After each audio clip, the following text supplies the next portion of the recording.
Hey guys, Nick Hutchinson with MarineMax Clearwater here. Today I've got a brand new 2019 Boston Whaler 270 Vantage I want to show you. Starting at the stern, we have twin Mercury 250 Verados. Plenty of power to get this boat up and running at a top end of 54 miles an hour, but slow her down a little bit to around 36 miles an hour, and you're going to be burning over 2 miles per gallon. And with plenty of seating for all your friends and family, we've got comfortable seating here for 10 to 12 people, depending on what kind of configuration you have set up.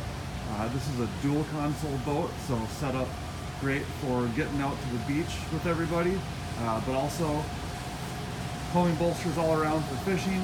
You have a rear seat here with just a lift, folds away to provide more room for fishing. Freshwater washdown, sink area, Yeti cooler built in. Yes, the Yeti does come with it. Hard top includes rocket launchers throughout, LED lighting on the top. This is a multi-function boat, like I was saying. We even have somewhat of a wakeboard tower up here. Gives you a place to mount your line. On the port side, we've got one of my favorite features of the Vantage. We've got a convertible seat. Right now, it's set up for aft facing. We can set it up for a combination, or you can even grab it, fold it down.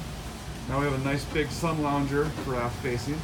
We also have a table that will mount in right here, as well as one up on the bow. You can see the chrome mounting bracket up there. Big sun pads up on the front, both port and starboard. Moving back to the port side again, we've got a nice size head. Very comfortable, plenty of room, even a second sink in here with freshwater. Freshwater system on this boat holds 20 gallons. And then finally moving over to the helm, we've got dual electric throttles, fusion radio system, which is waterproof, trim tabs, and a nice big comfortable captain's chair. You will notice this boat does not have electronics on it. Some we order with electronics, some without. Everybody's got their own preference, so we can install Garmin, Simrad, Raymarine, whatever you're looking for. If you guys have any other questions about this boat or any other boats that you see here, give me a call, text, or email anytime. My information's right there in the bottom. Thanks for watching.